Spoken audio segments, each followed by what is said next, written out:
Howdy folks, AJ coming at you again, your resident vintage gamer.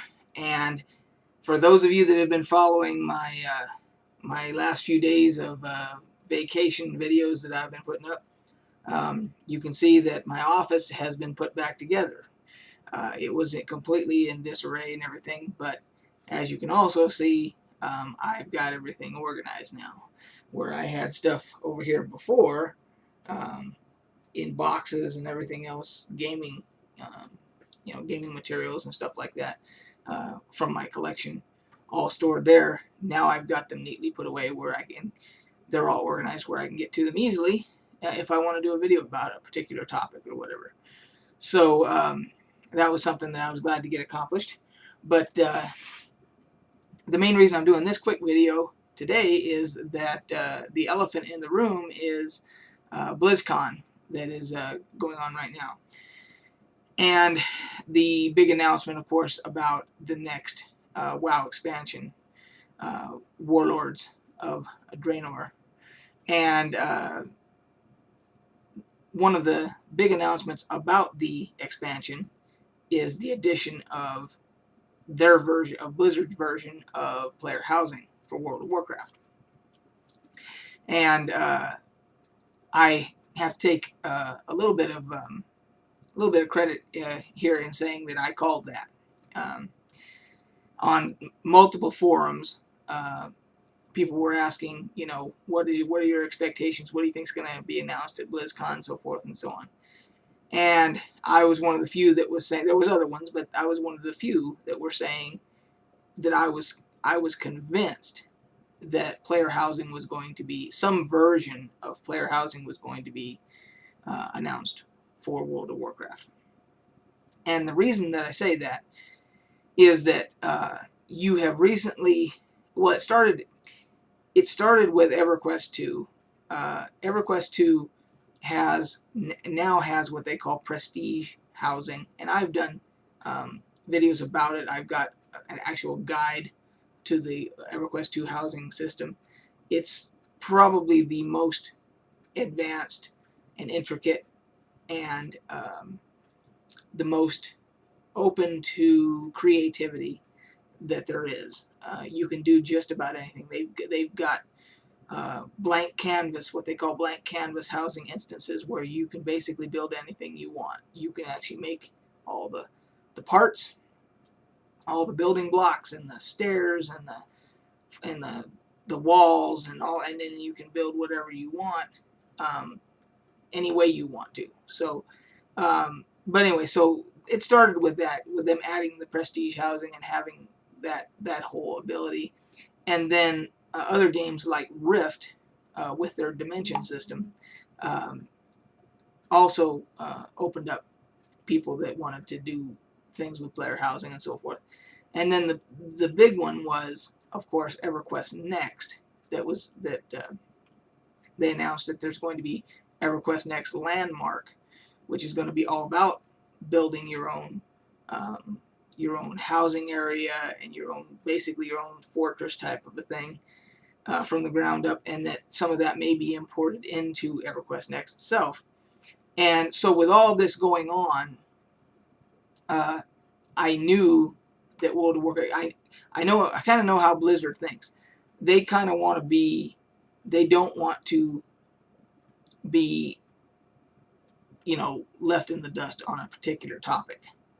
And they also said way back that if they ever did do player housing, that it was going to be done on an epic scale, that they were going to really do it, in their opinion, they were going to do it correctly. And so they've announced this garrison system, is what it's basically, you're going to have your own garrison, your own fortress area, like a little mini town of your own to build up and manage, and you're going to have followers, and you're going to be able to customize and do all these things. And so it does sound really interesting, because I enjoy that aspect of gameplay in MMOs. So I'm looking forward to it. I don't know how you all feel about it. Some people have voiced one way or another, and there's some people that are saying that they think that it's going to be more micromanagement than it's worth, and all these other arguments and so forth. I'm looking forward to it. So anyway, but the other thing that I was surprised about was that there was no new class announced and no new races announced. The level cap, of course, is being raised from 90 to 100, and of course Draenor, and I don't even know if I'm pronouncing that correctly, but apparently that is what Outland is now, is what Draenor was. So I'm guessing that's the new area that's in the expansion.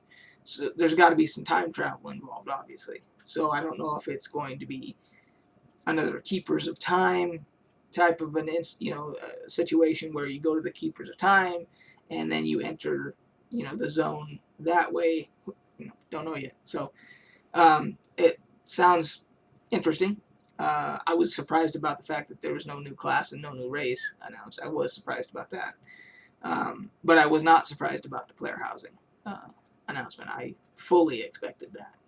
And and I didn't think, the way I looked at it, as Blizzard could no longer ignore the issue of player housing, even though it sounded like for years that they really didn't have any interest in doing it, but it sounds like they just couldn't ignore it anymore. So anyway, that is my opinion about the announcements. Now, on another topic, last weekend, I think it was last weekend, there was Stan Lee's Kamikaze down in Los Angeles. Basically, kind of another Comic-Con type of a deal. And I have one of my best friends who lives in LA. I have several good friends that live there, but one of my best friends went to it, and knowing that I am one of YouTube's vintage gamers, he took a bunch of pictures and stuff for me, and which at some point I may do a future video and put those pictures on there, if he gives me the permission to use them and all that. But what he did do for me was, there was a guy there named Keith Robinson, who was one of the original programmers for the Intellivision gaming console way back in the 70s, or early 80s. And so they now have a thing called, I think few people know about Intellivision Lives, which was available on, I guess a couple of consoles had it, and it was on Games for Windows Live, I guess, for a while and so forth. Now they have what's called Intellivision Rocks, which is, there's 30 games on here of the original Intellivision games for your PC. I've already loaded it up. It runs fine on Windows 7. It actually runs really well. Actually, everything goes full screen and all that. But the cool thing was that he got it autographed for me from Keith Robinson. So, and it reads, AJ, Intellivision Forever, Keith Robinson, Kamikaze 2013. So, and he didn't even, I just got this in the mail. He didn't tell me he was getting it for me, so it was kind of a surprise. So, Chris, thank you very much for the gift. Another awesome ad for my collection. And I think that's going to do it for this video. I will probably do another one coming up before the end of the weekend. I've got a couple other things I want to talk about, so hope you guys look forward to it. And we'll catch you guys on the flip side.